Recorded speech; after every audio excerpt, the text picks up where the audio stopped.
The Palace of Versailles has had a tumultuous past filled with intrigue taken straight out of the pages of any thrilling novel.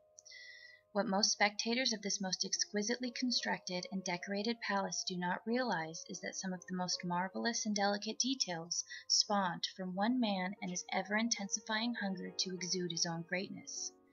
From the fine details of each room to the vast expanses of the gardens, Louis XIV personified the ego-driven man of the late 17th century. Ego is often seen as a bad thing, with one's ego being large, a negative and often selfish characteristic for one to possess. In many cases this is true, but King Louis XIV of France managed to use this idiosyncrasy to not only his own advantage, but ultimately as a great advantage to the world. King Louis XIV began his main building campaign that would ultimately change a hunting lodge built by his father over 40 years earlier into one of the most opulent palaces ever built in the late 1660s. Louis had many famous designers of his day create design ideas for his new palace, but the design that won him over, not an easy task by any means, was that of his chief architect, Louis Laval. The idea was not to completely tear down the original hunting lodge, but to build up and around it with magnificent architecture.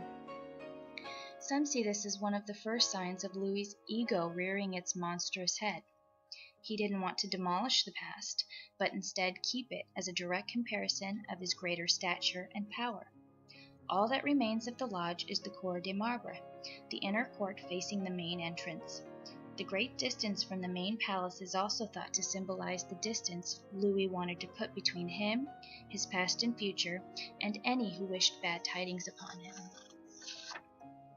The incredibly detailed layout and massive scale of the monumental complex and gardens was representative of the king's ambitions in his personal life as well as for his kingdom. The sheer size of the palace gave credence to the king's rank and prestige, not only over those he ruled, but over those he meant to impress. A great concern for kings of any time is that someone might challenge their rank and their right to hold it.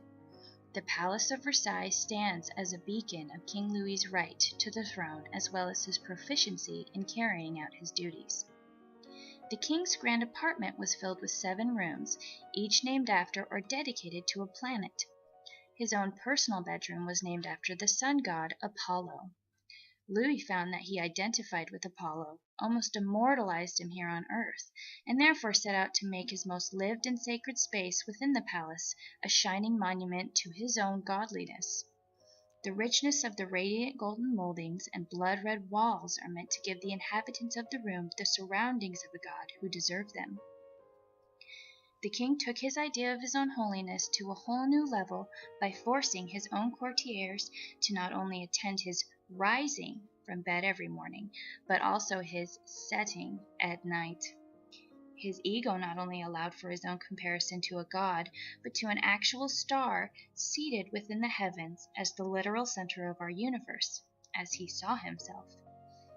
This idea of his own sanctity is even embellished as authors like Germain Bazin describe the difference between 2 sculpted busts of Louis by saying, Bernini's Louis XIV is a god. Louis's ego had also led to one of the most ethereal monuments to his greatness within the palace walls. To celebrate his success in settling boundary disputes with the United Provinces and Spain to his own advantage, the king commissioned Jules Hardouin to not only modify Laval's original inset — Laval had passed away by then — but to completely transform the passageway into a visual telling of his greatness and all his accomplishments. This left many admirers of Laval's work slightly perturbed, which is displayed by the line, "All that mattered to the king was a grandiose effect." This push for a historical representation of himself created the Galerie des Glaces, or Hall of Mirrors. The hall begins and ends with 2 iconic rooms, the Salon de la Guerre, War, and the Salon de la Paix, Peace.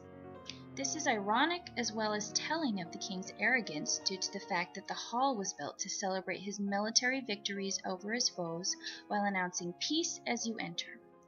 The decor of both the War and the Peace room match with marble panels containing carved images of weaponry and trophies. Although much of both of the rooms' decoration is meant to depict the peace France brought to Europe, the setting seems to be intent on displaying this through the sense of a firm hand.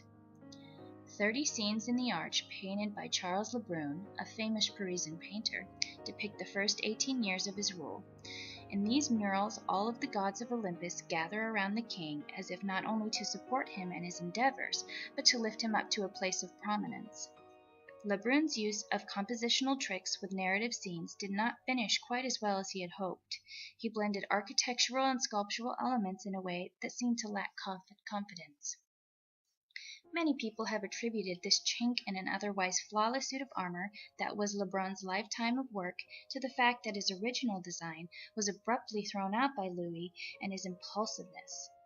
He demanded that the work not only be immediately redesigned practically on the spot, but that it be quickly completed on the same schedule of the previous design, all while Le Brun continued to work on the Hall of Mirrors. The result was a rushed and unpolished look that was most likely done by assistants of Le Brun's due to time constraints. The success of Louis's military exploits and the economical prowess of his immense kingdom is demonstrated by the 357 mirrors that decorate the 17 arches that are opposite the windows. This is extremely significant due to the fact that mirrors during this time were a luxury that even the aristocrats could not afford. These small mirrored panels made up larger floor-to-ceiling mirrors, which allowed the king and his court to study themselves from head to toe, some for the first time ever. The king himself found great pleasure in admiring his sumptuous clothing and the fantastic lighting created between the mirrors and the windows, and this pastime spurred the creation of one of the most iconic and powerful portraits ever painted of him by Hyacinthe Rigaud in 1701.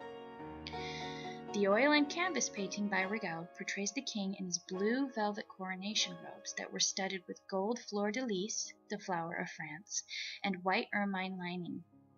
The stance of the king in the portrait is telling, with one leg cocked out and to the front, revealing a bejeweled sword and a golden scepter he leans on with his right hand. Looking unto the painting, one can imagine being the mirror the king was standing in front of, as he admires himself above all others. This portrait represents a pivotal moment in his reign, as his successors would continue to try and fail at emulating not only his grace and prowess, but his overall look and charisma based solely on the visual created here. The gardens at the Palace of Versailles are considered incomparable to any in the world. They were designed by Andrés Le Notre, who focused on symmetry and pattern to create the earthly Garden of Eden. One specific aspect of the gardens that stands out is the straight rows of clipped, boxed hedges and seemingly endless succession of chestnut trees that look to the viewer as if they stretch to eternity. This foliage encompasses an elongated reflecting pool that acts as its own mirror, turning the endless length of the gardens into an almost three-dimensional image of grandeur. This pool and the gardens themselves represent the king's real and perceived prestige by exhibiting the territory within his realm as almost infinite. The king's arrogant spending on architecture and artworks not only helped to create the great influx of incredible sculpture and design, but also led him to bankrupting his own treasury along the way. As his tests of loyalty and ridiculous ceremony began to annoy his court, they themselves began to break from tradition and venture back outside the palace walls that had for so long imprisoned their own creative ability. As his great wealth began to spread away from the monarchy, a massive array of private yet still remarkably crafted artworks and buildings began to spring up all over the country and the world. This led to a greater freedom as to the subject of the works, its style and theme, and the artists commissioned to create it.